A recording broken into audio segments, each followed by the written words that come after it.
नमस्कार, आप देख रहे हैं आज की मुलाकात और मैं हूं शशि तुषार शर्मा। और आज हम मुलाकात करने जा रहे हैं कि शख्सियत से जो अपने आप में वन मैन आर्मी है, उन्हें इस तरह से कहा जाता है। बीजेपी ने जिस तरह से करप्शन के आरोप लगाए कांग्रेस सरकार पर और जिस तरह के तमाम चीजें जो बाहर निकल कर आई, उसके बारे में कहा यह जाता है कि कोई अगर पीछे था तो वो नाम था सुब्रमण्यम स्वामी का। सुब्रमण्यम स्वामी ने तमाम इस तरह के भ्रष्टाचार की चीजों को सामने लाया लोगों के, जिससे कि इतनी ज्यादा इमेज सरकार की खराब हो गई है और उसका रिजल्ट 4 राज्यों के विधानसभा रिजल्ट में देखने को भी हमें मिला है। आज उन्हीं से मुलाकात करने जा रहे हैं। बहुत बहुत स्वागत है हमारी इस खास पेशकश में आपका। मेरा पहला सवाल ये कि बीजेपी में आपने अपनी पार्टी को मर्ज क्यों किया? पहले तो मैं जब राजनीति में प्रवेश किया 1970 में, तो मैं जनसंघ के सदस्य बना था जी। फिर जनसंघ का विलय हुआ बीजेपी जनता पार्टी के में 5 पार्टीज के साथ, ये भी एक था। और फिर 1980 में एक विभाजन हुआ पार्टी का, उसमें बीजेपी बनी। यदि वो जनसंघ उस समय बन जाती तो फिर हम उसी में चले जाते। तो ये आज जब बीजेपी में मैं प्रवेश किया तो मुझे तो कोई नया जगह में आया हूं ऐसा नहीं लगता, क्योंकि सब मेरे पुराने मित्र हैं। कई मेरे जूनियर थे। जब मैं युवा का प्रेसिडेंट था, ये डिस्ट्रिक्ट प्रेसिडेंट थे। नरेंद्र मोदी को मैं 1972 से जानता हूं, जब वो विद्यार्थी परिषद में थे।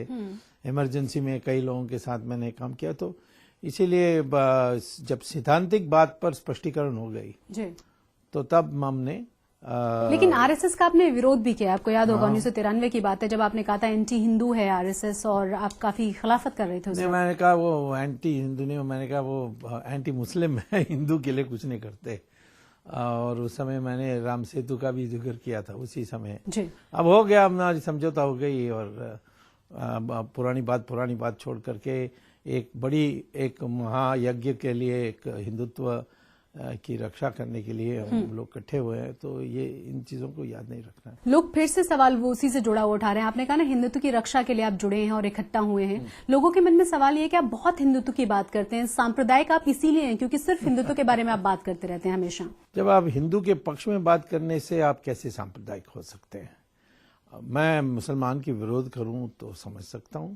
अब हिंदू 80% है, मैं 80% के पक्ष में बोलूं तो मैं कम्युनल हूं, मैं 20% के पक्ष में बोलूं तो मैं सेक्युलर हूं। ये क्या परिभाषा है? लेकिन इस तरह की परिभाषाएं हम देख भी रहे हैं कि जब आप हिंदुत्व के बारे में बात करते हैं, आपके अलावा कोई और भी अगर पॉलिटिशियन इस तरह की बात करता है तो लगातार पार्टीज की तरफ से कहा जाता है कि आप कम्युनल बातें कर रहे हैं। ऐसा क्यों?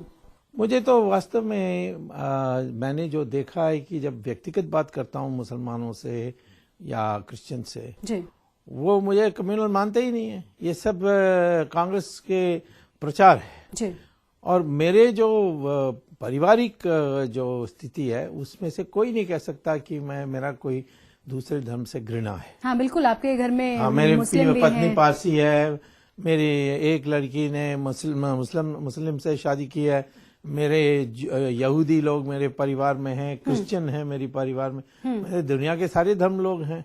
लेकिन हम मस्जिदों को हटाने की बात करते हैं जिससे नाराजगी लोगों में होती है। हाँ, मस्जिद देखिए, ये भी जो लोगों को अध्ययन नहीं है और शोध किया नहीं है जी। मस्जिद क्या है? मस्जिद में आप सऊदी अरेबिया से पूछ लीजिए, वहां मस्जिद तोड़ते हैं।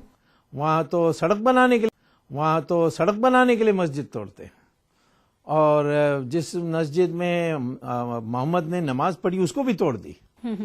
तो मैंने एक बार सऊदी अरेबिया के एम्बेसडर से लंच में उनको ले गया था, तो मैंने उनसे पूछा कि ये बात सही है? उन्होंने कहा हाँ।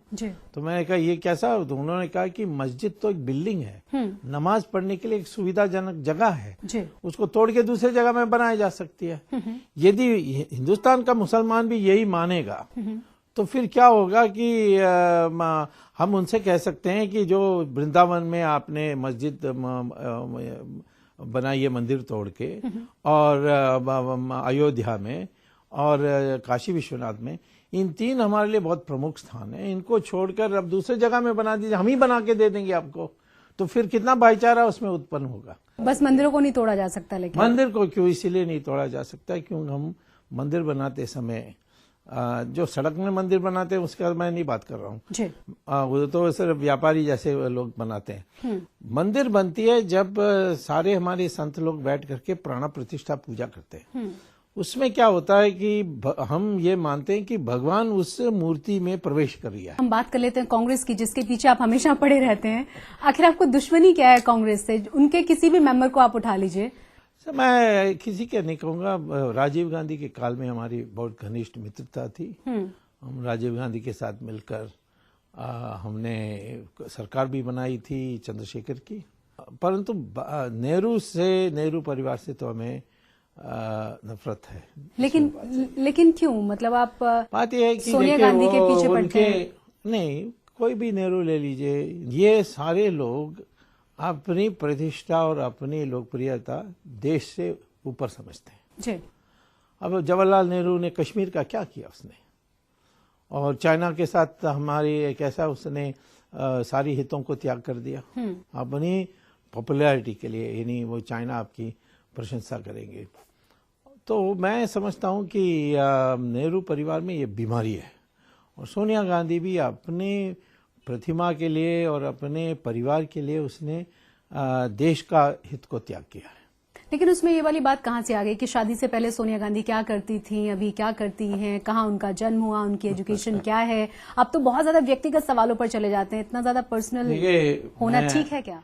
मैं ये सवाल पूछता हूं कि कोई अपने निजी जीवन के बारे में झूठ बोले, सार्वजनिक झूठ बोले जी, या एक सत्या प्रमाण में यानी एफिडेविट में आप झूठ बोले, तो फिर तो मुझे सवाल पूछने का अधिकार है। जैसे उसने 5वीं क्लास नहीं पास की, लेकिन उसने इलेक्शन में के जो एफिडेविट है, जो एजुकेशन क्वालिफिकेशन देना, उसमें कहा कि मैं कैम्ब्रिज यूनिवर्सिटी में पढ़ी हूँ, वहाँ से डिग्री ली इंग्लिश में, और मैं गया था वहाँ लेक्चर देने के लिए। पूछा कैसी स्टूडेंट थी, वो कहते हैं कि स्टूडेंट ही नहीं थी।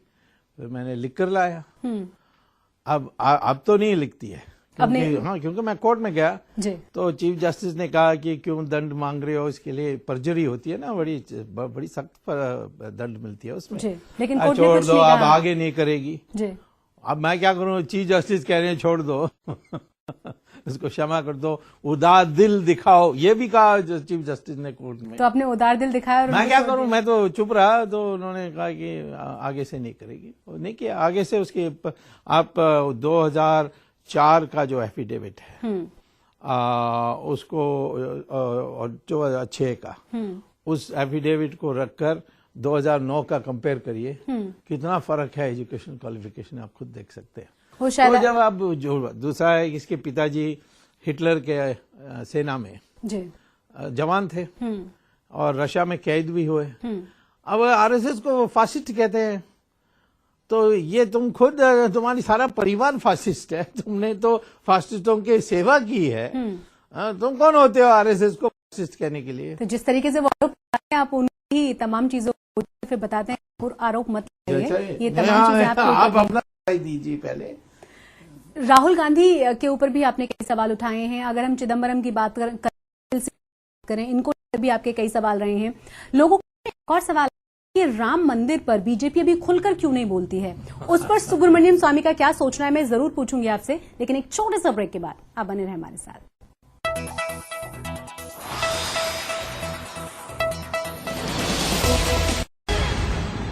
ब्रेक के बाद एक बार फिर से आप सभी का स्वागत है। हम बात कर रहे हैं सुब्रमण्यम स्वामी से। सुब्रमण्यम जी, सवाल मेरा ये है कि कट्टर समर्थक हैं आप हिंदुत्व के, आपको क्या लगता है अयोध्या में राम मंदिर बनना चाहिए या नहीं?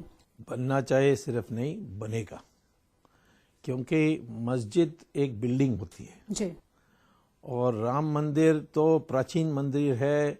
अब तो सैटेलाइट मैपिंग से पता भी लग गया कि मंदिर मस्जिद के नीचे है, तो मस्जिद बनी मंदिर को तोड़कर जी, तो इसीलिए वहां मंदिर बनेगी, और उनको वहां के मुसलमानों को मस्जिद चाहिए। और मैं ये बता रहा हूँ, वो मस्जिद तो शिया का मस्जिद है जी, और शिया का जो मुतवाली कहते हैं, जो सुपरवाइजर को, जो पारंपरिक आता है, उसने तो हमें लिखकर दे दिया कि हमें मस्जिद वहां नहीं चाहिए। ये सुन्नी लोग गड़बड़ कर रहे हैं, ये सुन्नी वाकफ बोर्ड, ये लोग, इनका तो कोई संबंध ही नहीं है उस मस्जिद से। तो निश्चित तौर पर सिर्फ अयोध्या में नहीं, वृंदावन में और काशी विश्वनाथ, इन तीनों का मंदिर को दोबारा हम बनाएंगे, जैसे सोमनाथ बनाई वैसे बनाएंगे, ऐसा मेरी मान्यता है। एक और चीज लोगों के जो मन में अभी क्वेश्चंस उठते हैं वो इसे लेकर के, जिस तरह से वादे पहले भी बीजेपी ने कहे थे और उसके बावजूद मंदिर नहीं बनाया गया, अगर अब की बार भी बीजेपी उसी तरह की बातें कहती है तो क्या विश्वास किया जाए उस पर? नए चेहरे आने वाले हैं और नरेंद्र मोदी जो कहता है वो करता है, ऐसा एक इम्प्रेशन है।